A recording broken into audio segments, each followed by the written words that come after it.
once again to Judicious. Previous session में we had discussed about idioms and phrases. उनके certain examples we had seen. इस particular session में idioms और phrases का practice set हम देखेंगे और generally ये पता लगाएंगे पहले जैसे idioms हम start करते हैं कि what sort of questions are going to be there in the exams if you talk about which are related to the topic idioms. So दो तरह के questions आएंगे idioms के अगर हम बात करें तो उनके ऊपर. One is type 1, other is type 2. Type 1 में you have to choose the correct meaning of the given idiom. और इस तरह के क्वेश्चंस में क्या है कि एक idiom given होगा डायरेक्टली और उसके बाद 4 alternatives होंगे उसके नीचे और कैंडिडेट को करना क्या है कि उस ऑल्टरनेटिव को उसमें से उन सारे ऑप्शंस में से चूज करना है जो उस गिवन इडियम का करेक्ट मीनिंग बिल्कुल एग्जैक्टली करेक्टली एक्सप्रेस कर रहा हो. That is it. Direct questions आते हैं इसमें. फॉर इंस्टेंस ये क्वेश्चन नंबर 1 आ गया टाइप 1 का और question number 1 says to turn over a new leaf. ये एक इडियम है. अब इसका मतलब क्या है? ऑप्शन ए बोलता है to change completely one's course of action. Option B बोलता है to shift attention to new problems after having studied the old ones thoroughly. Option C बोलता है to cover up one's faults by wearing new marks. या फिर option D to change the old habits and adopt new ones. ये railways के exam में आया 1995 में पूछा गया क्वेश्चन है. तो अगर चारों में का ऑप्शन देखें तो हमारा जो करेक्ट आंसर है वो है ऑप्शन नंबर डी. क्योंकि to turn over a new leaf का मतलब होता है कि पुरानी पिछली आदतों को सब कुछ छोड़कर नई चीजों को अडॉप्ट कर लेना. So option D is going to be the correct one over here. फिर क्वेश्चन नंबर 2 देखेंगे टाइप 1 के अंदर ही. To take with a grain of salt. Options हैं to take with some reservation, to take with total disbelief, to take whole heartedly या to take seriously. ये assistant grade 1984 में पूछा गया क्वेश्चन था. तो इसका मतलब होता है कि कोई चीज आप एक्सेप्ट तो कर रहे हैं मगर पूरी तरीके से आप सहमत नहीं है उस बात के साथ. You are not freely you are not completely agreeing with whatever is being given to you or being told to you, but you are accepting it, right? तो और ग्रेन ऑफ सॉल्ट जो यहाँ पर है वो डिनोट करता है कि कुछ आपको कुछ चीज अच्छी नहीं लग रही फिर भी आप उसको एक्सेप्ट कर रहे हैं. तो ऑप्शन ए यहाँ पर बिल्कुल करेक्ट बैठता है कि किसी चीज को आप एक्सेप्ट कर लिया मगर आपके खुद के रिजर्वेशंस थे, कुछ आपके खुद के कंसर्न्स थे, इश्यूज थे, उनके बावजूद आपने उस चीज को एक्सेप्ट करा. Question number 3 to get cold feet.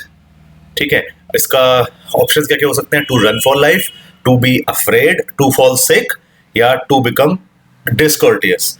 तो इसका ऑप्शन जो करेक्ट है वो आएगा option number B, to be afraid. मतलब कैसे बोलते हैं कि I got a cold feet as I heard that bad news, मतलब डर गया, है ना.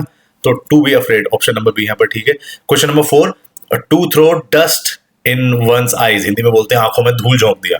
तो इसका जो ऑप्शंस है वो ये है. ऑप्शन ए बोलता है to show false things, B to make blind, C to harm someone या टू डिसीव. डिसीव का एक्चुअल मीनिंग होता है धोखा देना. तो बिल्कुल सही बात है. आप किसी आंखों में धूल झोंकने मतलब ये नहीं है कि आप उसको अंधा कर रहे हैं या नुकसान पहुंचा रहे हैं मगर आप उससे उसको धोखा दे रहे हैं. टू डिसीव कुछ चीज छुपा रहे हैं, धोखा देने वाला. तो डी ऑप्शन यहाँ पर करेक्ट है. Then is question number 5 to get into hot waters. अब इसके जो ऑप्शंस हैं वो ये है to be impatient, to suffer a huge financial loss, to get into trouble या to be in a confused state of mind. तो get into hot waters का मतलब होता है कि आप किसी मुसीबत में जाकर फंस गए. तो ऑप्शन सी यहाँ पर करेक्ट रहेगा. राइट. तो ये तो थे हमारे टाइप 1 के इडियम्स जो टाइप के क्वेश्चंस जो पेपर में आएंगे. अभी देखते हैं टाइप 2. तो यहाँ पर भी क्या करना है? सेम वही चीज है. इडियम का करेक्ट मीनिंग पता लगाना है मगर एक सेंटेंस के रेफरेंस में. तो बेसिकली है क्या? एक सेंटेंस दिया गया होगा जिसके अंदर एक ईडियम होगा और ईडियम वहां पर इटैलिसाइज्ड होगा. मतलब कि उस ईडियम जहां पर जो मेंशन होगा उसका जो फॉन्ट होगा वो थोड़ा सा इटैलिसाइज्ड फॉन्ट होगा. मैं दिखाऊंगा कैसा होता है वो. और उसके बाद 4 ऑप्शन होंगे. अब कैंडिडेट को करना क्या है, स्टूडेंट को करना क्या है कि उन सारे ऑल्टरनेटिव में से वो वाला ऑप्शन चूज करना है जो उस इटैलिसाइज्ड ईडियम का मीनिंग बेस्ट तरीके से एक्सप्रेस कर पाए. ये क्वेश्चन कैसे होते हैं ये देख लीजिए. टाइप 2 का भी प्रैक्टिस सेट चल रहा है. The boy turned a deaf ear to the pleadings of all his well wishers. ठीक है. अब डेफ ईयर आप देख रहे होंगे, बाकी सेंटेंसेस का फॉन्ट अलग है क्योंकि इटैलिसाइज्ड है और यही हमारा ईडियम है. तो ऑप्शंस यहाँ पर आ गए. Listen carefully, was deadly opposed, फिर है पोज्ड इंडिफरेंस या फिर did not pay any attention. Assistant grade 92 में आया हुआ पेपर है. तो boy turned a deaf ear to the pleadings of all his, जो उस लड़के को जितने भी उसके वेल विशर्स थे, शुभ चिंतक थे, वो जो भी उसके सामने चीजें बोल रहे थे, रिक्वेस्ट कर रहे थे, उन सबके लिए अगेंस्ट, उन सबके लिए उस लड़के ने अपना डेफ ईयर कर लिया। डेफ ईयर का मतलब होता है उनकी बातों पर बिल्कुल भी ध्यान देना उसने बंद कर दिया, यानी कि ऑप्शन नंबर डी यहाँ पर करेक्ट है। Did not pay any attention, कोई उनके बातों पर उसने ध्यान ही नहीं दिया अपने वेल विशर्स की, अपने शुभ चिंतकों की। तो ये क्वेश्चन नंबर 1 था। टाइप 2 के अंदर क्वेश्चन नंबर 2 देखें अगर, the casting vote of the chairman clinched the issue. अब ये क्लिंच्ड द इशू इटैलिसाइज्ड है।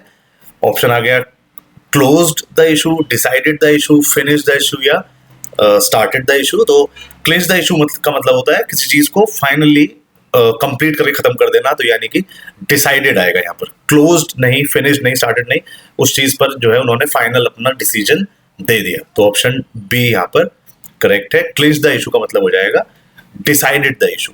Next question is, it was such a messy affair but Manish somehow managed to wash his hands of the entire affair. Wash his hands of को italicised लिखा हुआ है, मतलब यही हमारा इडियम है। तो ऑप्शन आ गए, ए है subdue, B twist the facts of, C prove himself innocent in, या फिर डी डिस्क्लेम रिस्पॉन्सिबिलिटी, हाथ धो लेना किसी चीज से। इसका मतलब होता है डिस्क्लेम रिस्पॉन्सिबिलिटी, मतलब कि उससे बिल्कुल अपने आप को अलग कर लिया कि हमारा इसमें कोई रोल नहीं है। क्वेश्चन नंबर 4, ही थ्रू कोल्ड वाटर। अब थ्रू कोल्ड वाटर जो लिखा हुआ है, वाटर के आगे ओवर भी, ये सारा इटैलिसाइज्ड है, तो मतलब यही हमारा इडियम है। He threw cold water over the project that the secretary had prepared. Threw cold water over का मतलब एनकरेज्ड, डिस्करेज्ड, क्लियर्ड या रिजेक्टेड। ठीक है, तो ठंडा पानी डाल दिया, मतलब कि उस चीज को ठंडे बस्ते में डाल दिया, उसको एक उन्होंने होल्ड पे रख दिया काइंड ऑफ। तो बेसिकली उन्होंने, उस सेक्रेटरी ने जो प्रोजेक्ट बनाया था उसको एनकरेज नहीं कर रहे, उसको वो डिस्करेज कर रहे हैं। तो ऑप्शन बी यहाँ पर क्लियर है। रिजेक्ट भी नहीं करा, मगर उसको ठंडे बस्ते में डाल देना, मतलब कि होल्ड पे रख दिया कि भाई, तो उससे क्या होगा, आदमी एनकरेज तो नहीं होगा, तो discourage is the right word. फिर है question number 5, he is at loggerheads with his assistants about the management of the concern.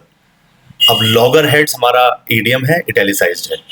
अब इसका ऑप्शंस आ गए, ए है डिफरिंग स्ट्रांगली, बी है in agreement, C in confusion या डी अनडिसाइडेड। तो loggerheads का मतलब होता है कि आप मतभेद रखते हैं दूसरे व्यक्ति से। इट मीन्स दैट कि दो लोगों के बीच में there is no consensus of mind, उनकी थिंकिंग अलग है, डिस्प्यूट है दोनों के बीच में।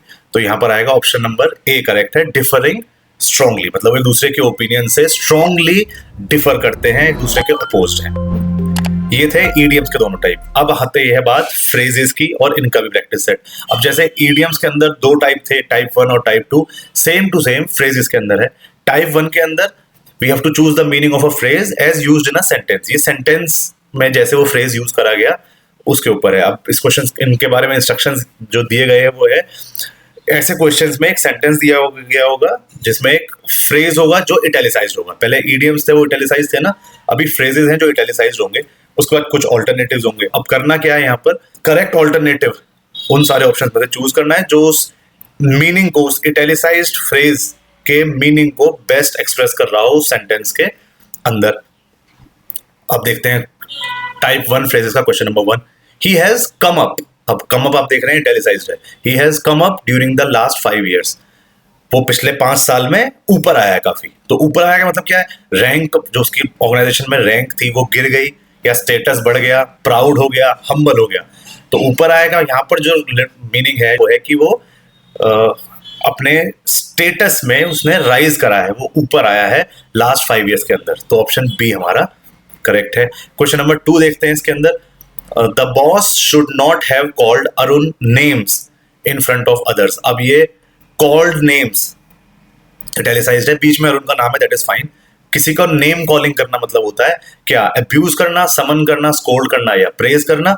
तो ऑप्शन ए हमारा बिल्कुल करेक्ट है, किसी को अब्यूज करना। तो abused is going to be the right answer. फिर आ गया question number 3, I have a problem to square up. अब स्क्वायर अप इटैलिसाइज्ड है, I have a problem to square up with the manager. Square up क्या मतलब, work out, consider, discuss या settle. तो यहां पर आ जाएगा किसी के साथ चीजों को once and for all settle करना, उसको बोलते हैं स्क्वायर अप। ठीक है, तो थर्ड का आ गया डी। फिर है question number 4, Sachin is not cut out italicized है, Sachin is not cut out for this kind of work, यानी कि ट्रेंड, एक्वेंटेड, सूटेबल या कंसिडर्ड। तो कट आउट मतलब होता है I am not cut out, मतलब किसी चीज के लिए मैं वहां पर फिट नहीं बैठ रहा हूँ, वो चीज मुझे सूट नहीं करती। तो ऑप्शन सी यहाँ पर करेक्ट है, सूटेबल। ठीक है, Sachin is not cut out, he is not suitable for this kind of work. Last question type 1 phrases के एक्सरसाइजेस के अंदर, have you given up the idea of accepting the new assignment. Given up italicised है, तो given up का मतलब यहाँ पर क्या है, पोस्टपोन्ड, एडॉप्टेड, अमेंडेड या अबेंडेंड। गिवन अप का मतलब होता है जैसे कि I give up, I quit. ठीक है, तो इसका मतलब होता है, इस यहाँ पर आएगा अबेंडेंड। मतलब अबेंडेंड का मतलब होता है किसी चीज को खाली छोड़ देना, उसको अकेला छोड़ देना, उससे दूर चले जाना।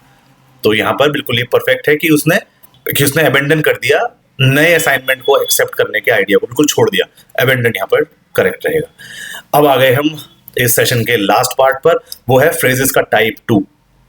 अब यहाँ पर क्या है, फ्रेजेस का यूज करा जाएगा फिल इन द ब्लैंक्स के अंदर।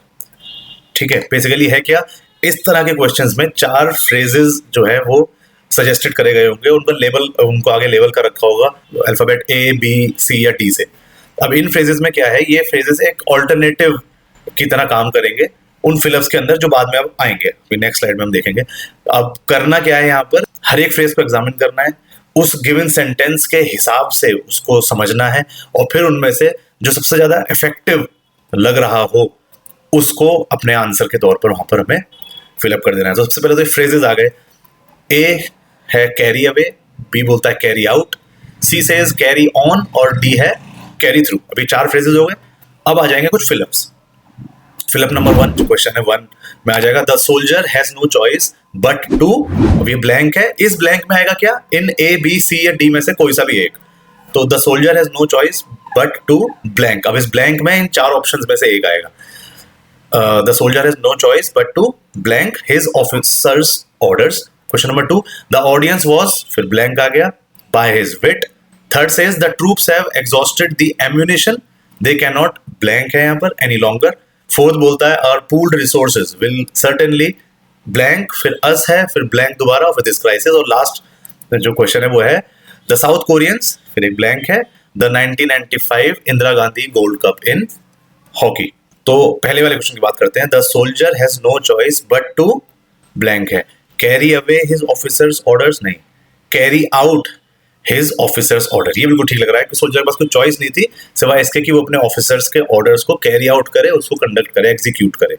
तो पहले में बी आ गया, बिल्कुल ठीक है। क्वेश्चन नंबर 2 में देखते हैं, the audience was blank by his wit, carry away, carry out, carry on या कैरी थ्रू।